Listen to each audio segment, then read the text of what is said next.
Hello, RotoBallers, pitter patter, let's get at her. Those fantasy playoffs are just a few weeks away, so you can ill afford to take a misstep with those fantasy lineups.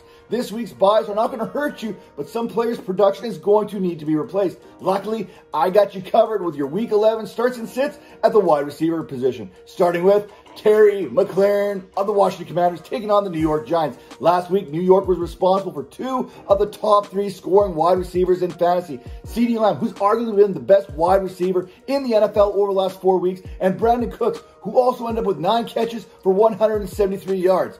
Now, I am looking for opportunities to produce, and over the last 4 weeks, McLaurin's 6 red zone targets are the 5th most amongst wide receivers. Last week, it was rough having to face Devin Witherspoon and Tariq Woolen, but I'm not anticipating any problems here or issues when it comes to Deonte Banks, Trey Hawkins, Adoree Jackson, or a Giants defense that is allowing 41 fantasy points per game to the wide receiver on a per-game basis this season, which happens to be the 3rd most. Another start this week is Tank Dell versus the Arizona Cardinals. Sure, Nico Collins returned to practice this week, but that does not affect Tank Dell's role in this offense. There is a very good reason why Dell was essentially handpicked by CJ Stroud in this past year's draft, and we've seen it on display all season long. In the last 2 games, Dell has seen 25 targets, 14 last week alone, not to mention hauling in 12 receptions for 170 yards and 3 touchdowns. The Cardinals, they are allowing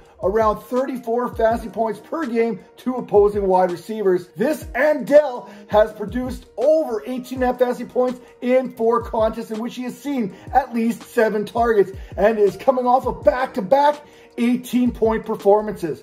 Better yet, Arizona has allowed 9 different wide receivers this season to post at least 14 fantasy points in PPR formats, and they have allowed the 10th most receiving yards this season to wideouts. My final start this week is Rasheed Rice versus the Philadelphia Eagles in a Super Bowl rematch. This time, I'm expecting Rasheed Rice to be the MVP. The Eagles are one of the best teams when it comes to defending opposing backs, and they're somewhere in the middle when it comes to tight ends, but they are at the bottom when it comes to limiting wide receivers in fantasy. They are allowing 47.55 fantasy points per game this season and have allowed 152 receptions, 1,799 yards, and 14 touchdowns to opposing wideouts. In the last 4 games, Philadelphia have surrendered 863 yards and 6 touchdowns on 71 receptions. Throughout the season, we have seen Rice become more involved in this Chiefs offense, including a 60% route participation. So it's only a matter of time before that rookie takes that next step, and this is a favorable matchup to do so. How about my sits? Well, I'm sitting Kelvin Ridley versus Tennessee. Remember when everyone thought that Kelvin Ridley would come in and be the Jaguars' #1 receiver?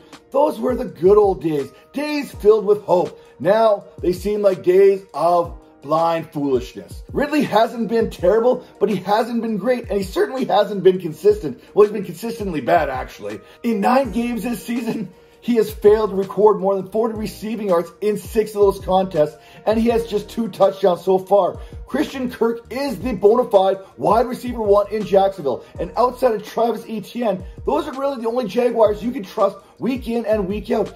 Even though this is a great matchup against the Titans, a Titans team that is allowing the 7th most fantasy points to receivers, you simply cannot trust Kelvin Ridley. Since week number 2, Kirk has 16 more targets, 19 more receptions, and 247 more receiving yards than Ridley has. And one area of concern that no one seems to be talking about is Ridley's success rate against press coverage, which has dipped to 64% this season after being over 76% from 2018 to 2021. Another sit this week is Christian Watson versus Los Angeles.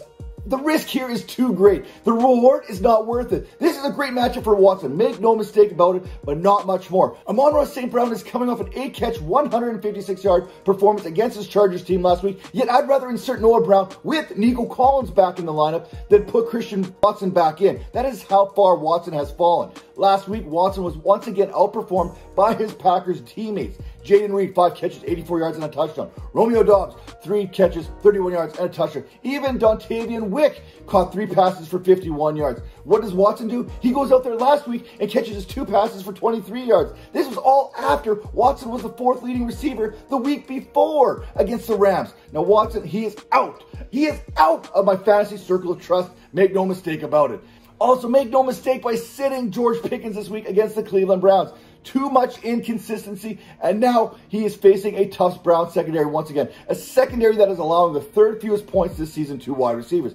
Pickens, he may be tempting considering the last time that he played the Browns, he went off for 127 yards, but that was on 4 receptions. But the recent history suggests that Pickens should be on your fantasy benches this week after 3 straight contests with less than 50 yards receiving and no more than 3 catches in any of those games. Meanwhile, in 2 of those 3 games, it was Deontay Johnson who saw 9 or more targets and caught 7 or more passes. You can bet on Pickens upside here, but you can also get a good look at a T-bone by sticking your head up a bull's arse. But wouldn't you rather take the butcher's word for it?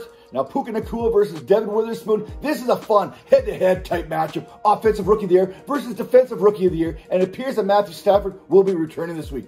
Last week, though, the Seahawks duo of Witherspoon and Tariq Woolen held McLaurin, Samuel, and Jahan Dotson to just 6 catches for 39 yards combined. And in the last 4 weeks, they are allowing the third fewest fantasy points to wide receivers. So get your popcorn ready. Sit Puka Nacua. Once again, just a quick reminder that this video is being recorded on Monday, so plenty can still happen between now and Sunday's kickoffs. Check out RotoBaller.com and the RotoBaller Discord channel for all the latest fantasy football news. Thanks for tuning in. Hit that like button and make sure you're subscribed to the RotoBaller YouTube channel for all your fantasy football analysis.